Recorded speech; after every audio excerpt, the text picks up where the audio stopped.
Hey folks, welcome to this episode of the Daily Joint. And today I've got a wilderness survival topic to share with you. And that topic is on how to find suitable food during the wintertime, during cold months in the northeastern sections of the United States.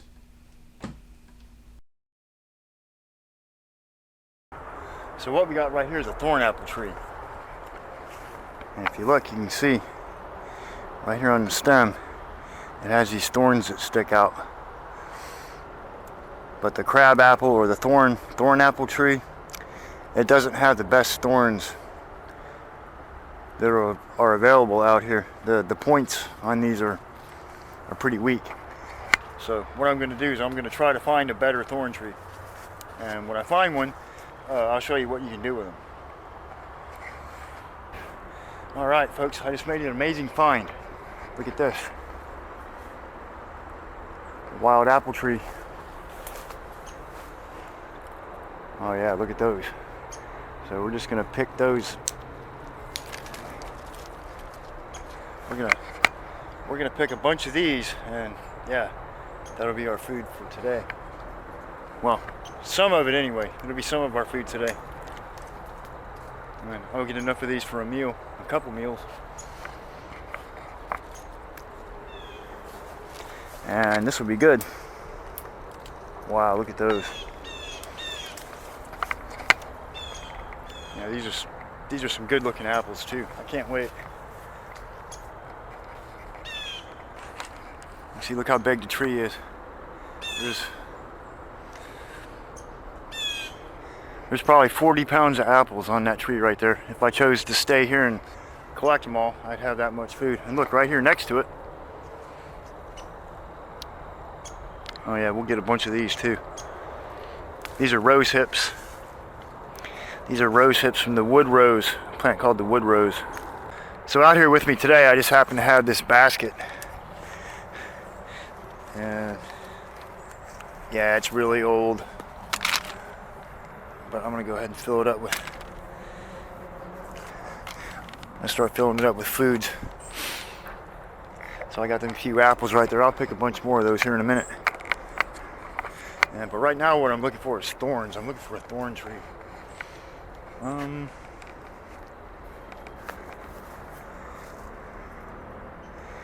Yeah. These are another type of crab apple.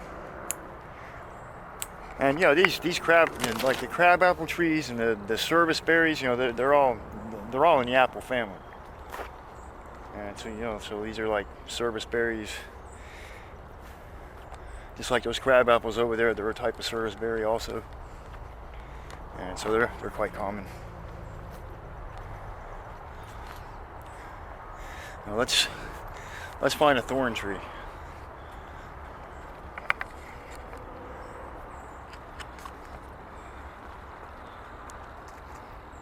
Yeah, I'm on a trail system right now. I'm not just like out in the middle of nowhere, but this will do.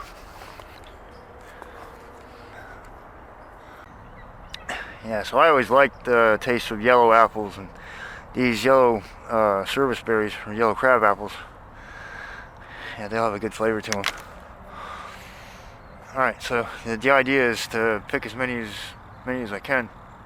There's only a few in there right now, but as you can see on this tree right here, there is just loads of them. Some of these are a huge size. Look at that. You know that's going to be delicious. It's hard as a rock. I'll probably end up. What I'll do is I'll probably end up cooking all of these. I won't just eat them raw. Well, because they have parasites on them or in them, and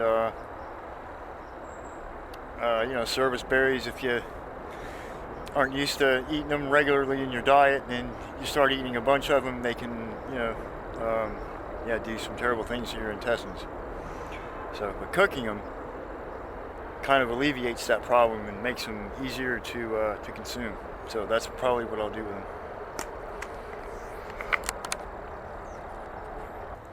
And if you look right here, folks, This is a very important winter food right here. This is yellow curly dock, and you can see, even though we've had a frost, these leaves are still here. So I'm going to take these leaves, I'm going to eat them today.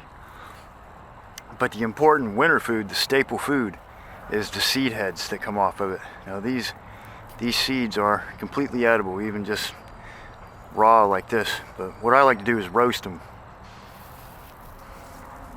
What I like to do is roast these seeds over a fire and then grind them up and eat them. And they have such a wonderful flavor once they're roasted. And so I'm going to take these. There's some more over here. You see this? See these seed heads? They always stick up above the snow. You can always find them. They stay on the plant until late winter, early spring. You can always find these. Try not to eat them if they turn black or look moldy. Of course, don't eat it. And I always roast my seeds to make sure it kills off any fungus or anything. And also another very important food during the winter time that you can find all winter long, if you just know what to look for, is wild carrot. And of course you see this right here. This is a Daucus carota. You see these flower heads. And this plant is too old to eat, but grown along alongside of it, down here in this grass, there will be smaller carrot plants that come up. And so if you find a carrot, a carrot flower out in the woods, you dig down in the snow next to it. See there's the stalk right there. And you come over in here, and you look around. You dig in the snow and look around in these areas. And what you'll do is you'll find small carrot plants coming up. See, look. What you do is you look right down next to the plant, and then you can see it's a carrot right here, the carrot plant. And this is completely edible, the green part and the root. And they'll even be grown in the ground in late winter. They go away for a while, but they come right back in late winter. And even underneath the snow, if it's covered up with snow, you can still find a carrot flower and dig around, dig the snow away from the bottom of it, and then you'll find these growing around on the ground next to it. And so that's a source of food all winter long. So hopefully, if you have the need to make use of it, you can make use of it.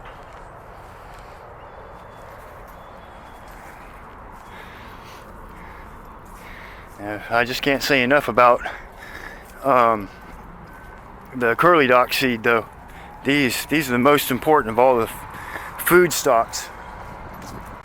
And even under the snow, even if it's buried in snow, the small carrot plants will be there, and you can dig them up and eat them. So it's a guaranteed food source.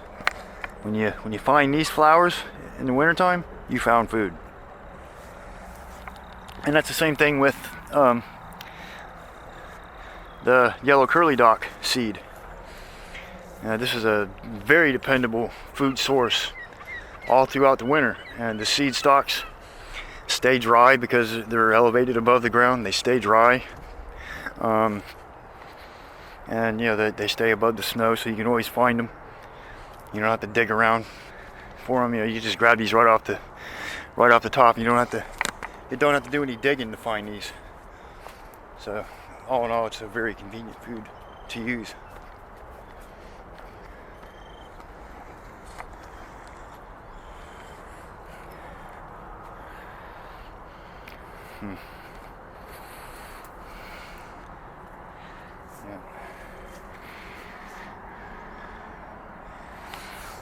Yeah, it's just now early morning.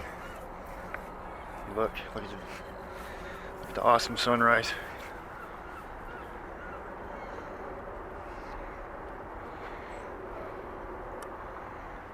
Boston Bay's right over there. Beautiful coastline of Massachusetts. And actually, that island over there, that's Nahant Island, is what you're looking at over there.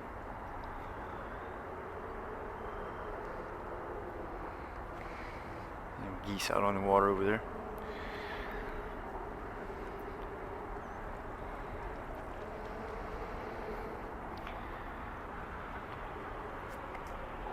Yeah, right down there is some seaweed. Let me try to zoom in on it a little bit. Yeah, right there. You see that chunk of seaweed laying right there?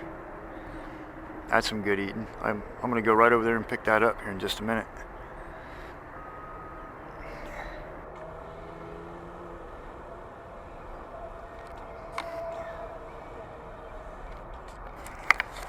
But all around here, that kind of stuff is available pretty much year round. So it's always washing up on the shore.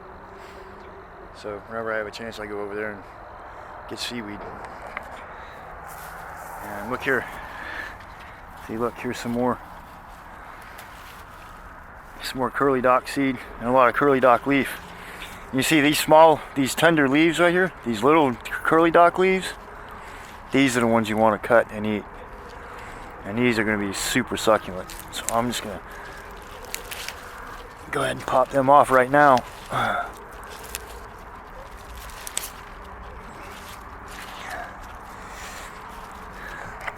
I'm going to have a good meal today. Yeah, we're going to eat good today. And yeah, there's rabbits around here, but I'm probably not going to hunt any.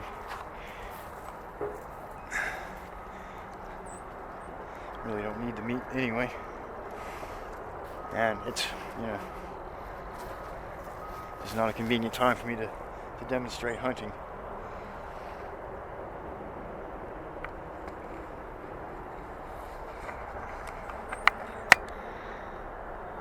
Oh, gosh. Who'd want to pass up spending some time out here?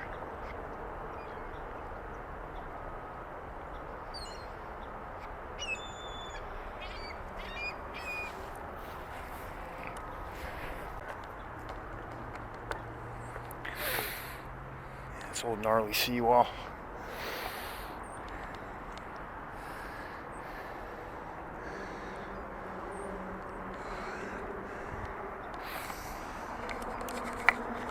And there's all kinds of seafood out there I could go get right now. There's snails, there's periwinkles, there's clams, there's razor clams. So there's plenty to offer right out there. So meat is not a problem even in wintertime. The snails are out there in the water all the time, even in the wintertime.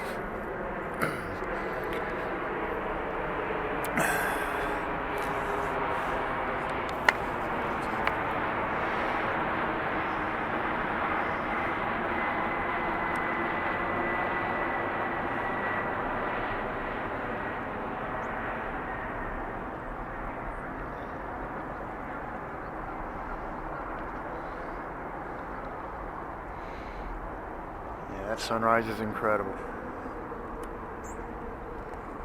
Believe it or not, that sunrise looks warm, but my fingers are freezing. It's cold out here today.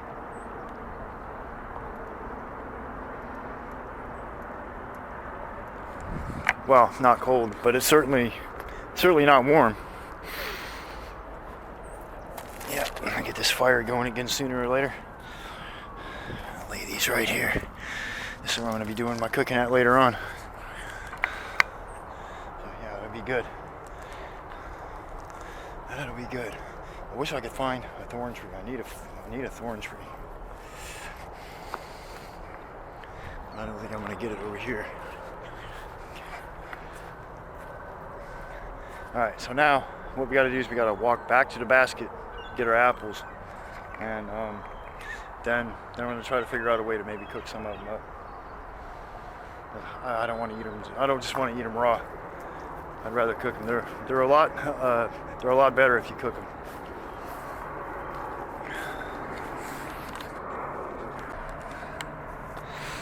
And these kind of resemble high bush cranberries, and they're a really succulent, delicious looking color too. But they're poisonous, and I'll show you how to tell that they're poisonous. Is if you can get on the back side of them, get the sun on the backside. If you look at the berries, you can see they're kind of transparent, and they have a dark spot in the center of them. And if they look like that, if they look liquid with a dark spot in the center of them, they're not cranberries, because cranberries are a solid color and light doesn't pass all the way through them, because they have a whitish colored meat on the inside, and the light just doesn't pass through it. So that's how you can tell the difference. And a lot of people mistake this tree for high bush cranberries, and they're not. They're poisonous. So yeah, don't eat those. Don't eat those.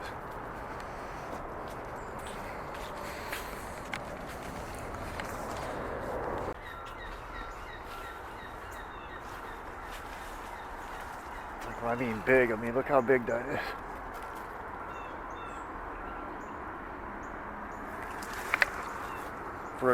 For a crab apple, that's a pretty big size.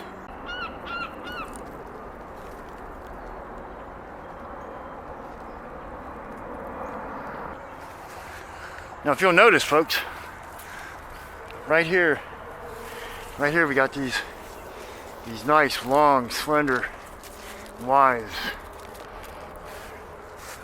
And back in the old days, folks would deliberately cut these trees so that they could turn them into coppice poles.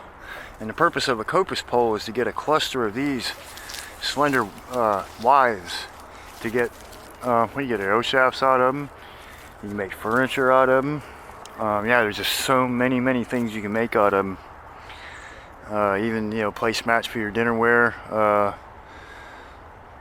Yeah, just so many things. Even carpet beaters. You make carpet beaters out of these too. You know, you braid the branches together into, you know, different items that you use. You can make baskets out of them. And so these tree withes are very important. And this is the exact tree right here that our ancient ancestors used to cut and coppice to get these off of. So you can find these just about anywhere.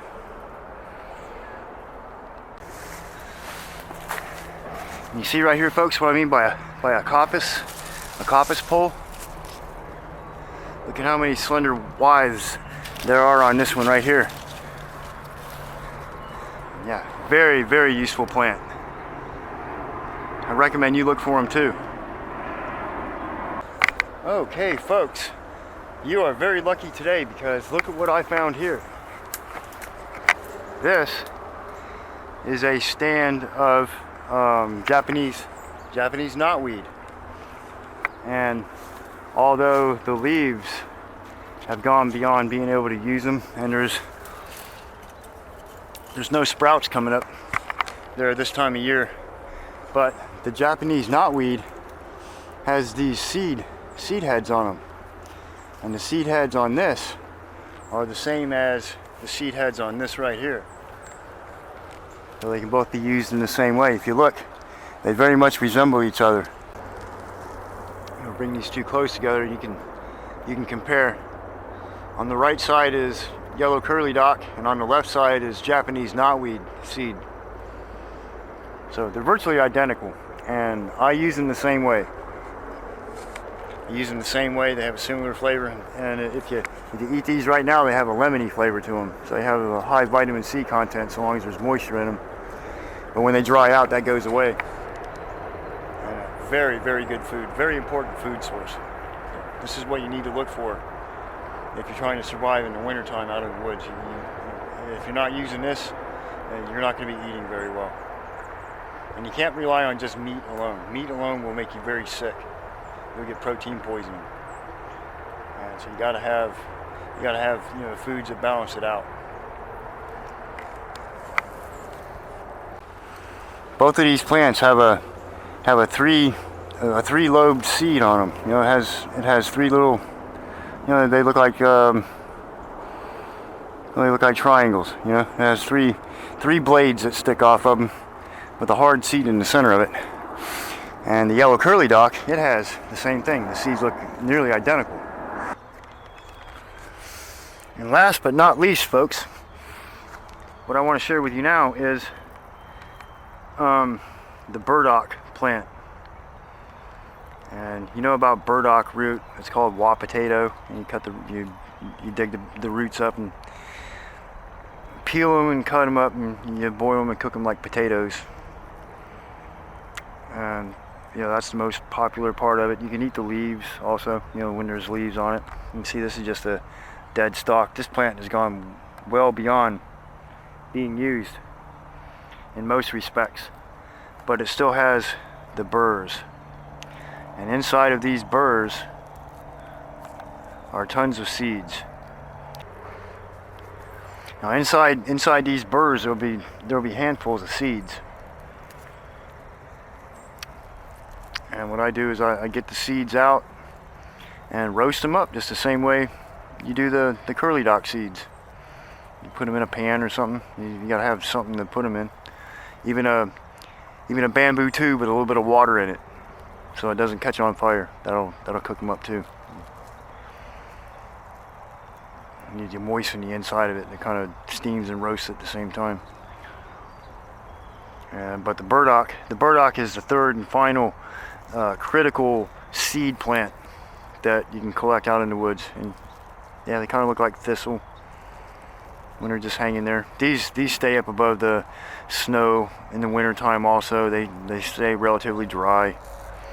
The seeds inside this husk, unless it's a really wet, rainy rain, these stay dry. And you can get these late into the year also.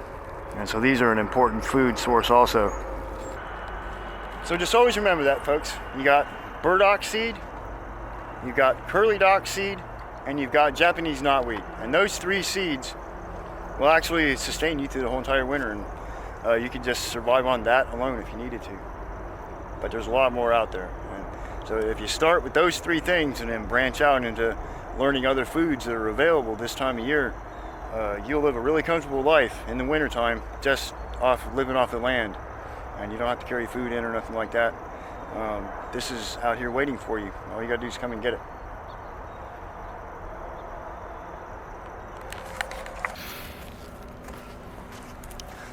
So all you have to do is just char the seeds. What I do is I just roast them over a fire. I mean, you can take them off the bush and stick them in a pan and fry them like that. But just out here in the woods like this, see what I'm doing? I'm kind of letting them live over the torch of the fire, and I'm roasting it. I'm just roasting all the seeds. I'm trying not to catch it on fire. Seeds heads have a little bit of moisture in them from overnight. You got dew in them, so.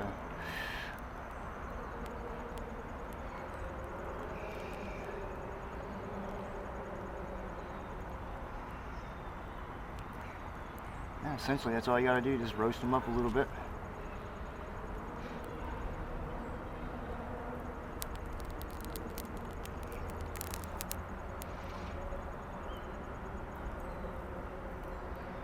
Get them over the fire where they're cooking.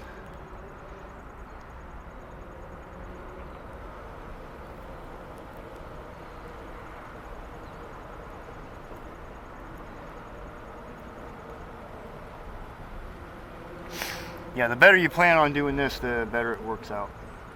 So, that's just to demonstrate, you roast the seeds. And then that leads to the next step, and I'll show you how to do that right now. Just in a makeshift kind of way. But that's what survival is, right? So then, of course, you don't want to lose all your seed. And what you do is you take that seed and you put it on a rock like this.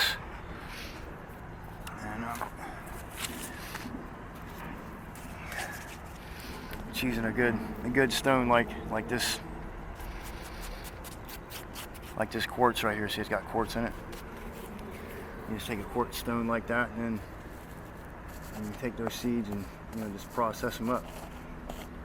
Grind it.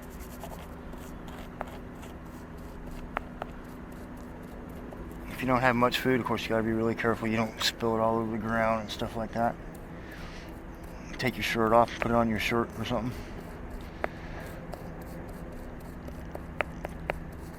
See, once that has been roasted, what it does is it grinds up really easy. So you can grind that into a flour. Super, super easy.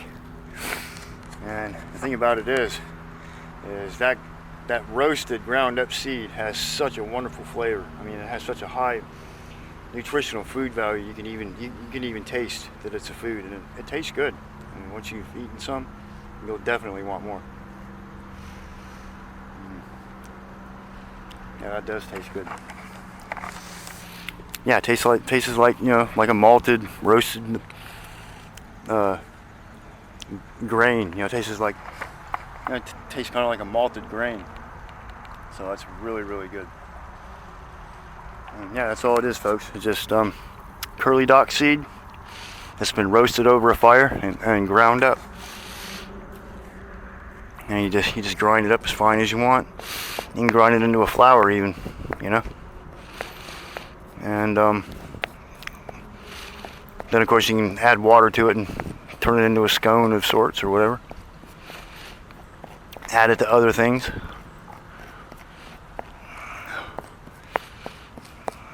Like if you like making fish cakes, you can add that to, you know, like tuna fish or whatever, make a fish cake out of it. That comes out primo too.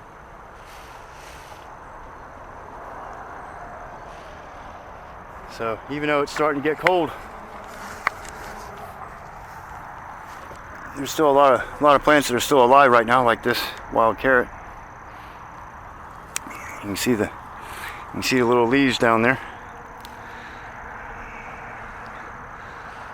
Yeah, you can still eat those. And these are virtually available all winter long, even though they might be under snow. They're always small. They'll be little ground huggers like that. They'll always be right down on the ground, and that's where you'll find them. And just be extremely careful you don't mistake this for the deadly lookalike. Make sure you don't mistake the carrots for poison hemlock.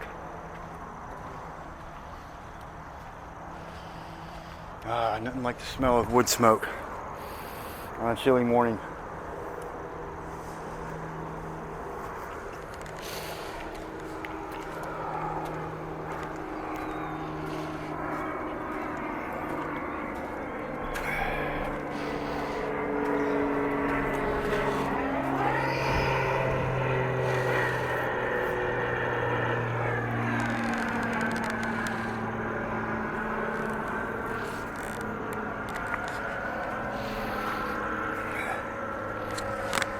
Part of a fishing lure, but the bad thing is this time of year all the fish are gone. And all the fish that we have here are the fish that are common to the waters of Florida, you know, off the coast of Florida. And when the water drops below a certain temperature here, they go away.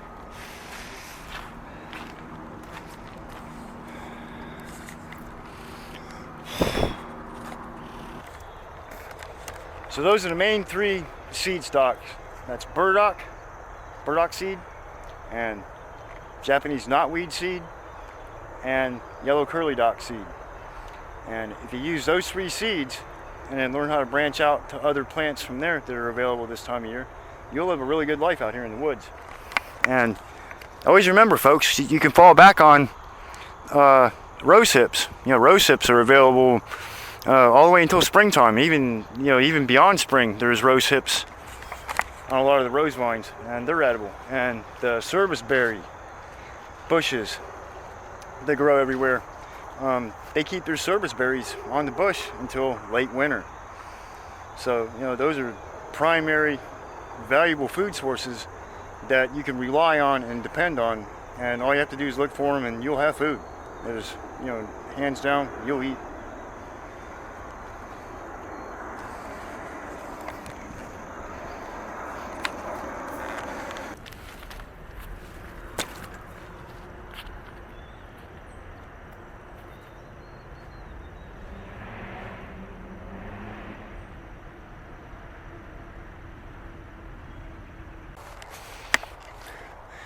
If you look right here, folks, This plant right here, it kind of looks like a fern almost, or kind of looks like the carrot plant, which you can mistake this for a carrot. And what this plant is called is tansy. This is tansy, and the tansy is a spice, kind of like sage or basil. And you can, this plant is toxic. If you eat a lot of it, it'll make you sick. But if you use a little bit of it, you know, like you would use sage to spice your food, this will give your food a really, really good flavor. And it has a really pungent sage-like smell to it. Yeah, unfortunately, my camera doesn't have smell-o-vision, but it smells kind of like a cross between sage and basil. So you can put a little bit of this in your food to give it some flavor, and some people like it, some people don't. If you don't like sage, you certainly won't like tansy, but you can try it. And you know, this is what it looks like. It's got yellow, you know, in the late fall, it's got, or yeah, in the fall, like right now, it's got yellow flowers on it that, you know, yellow button flowers. And the foliage kind of looks like a fern. Yeah, there's a good view of it right there. So that's tansy. And also, you see these little flowers right here. These are evening primrose.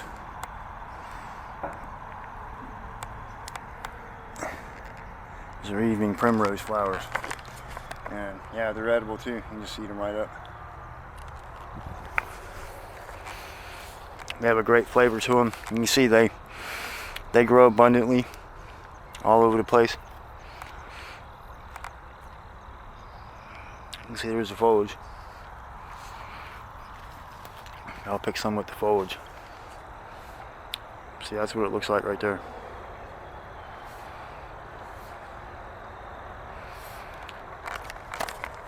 And yeah, the evening primrose can get really big. There's a large variety of them, but these are good.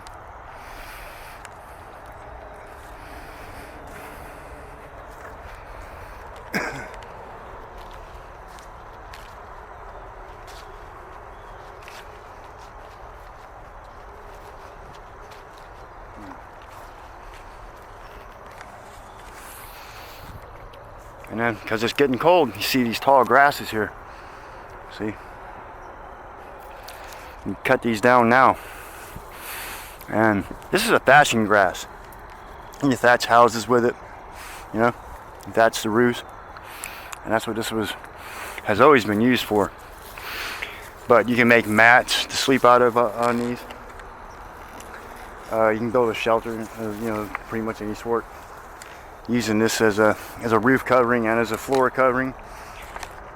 You can turn this into a duvet. You know, you can cut little bundles of them and tie them together and make a duvet. And I have a video about using material like this to make duvets out of, make bedding and stuff like that. So you can look back in my older videos and watch some of that.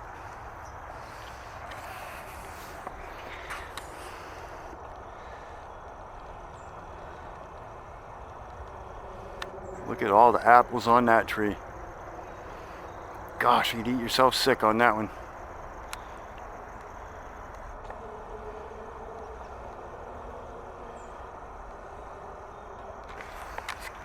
So right now, food is extremely abundant, even food. I mean, birds are easy to get right now. All the shellfish are out there. Of course, the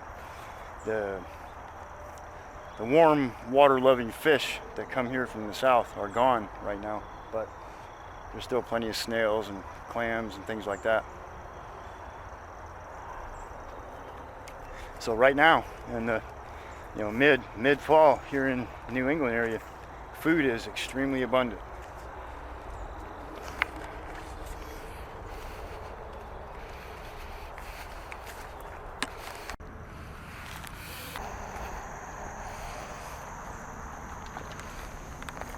These thistle plants can also be found all throughout the late fall, winter, and early spring.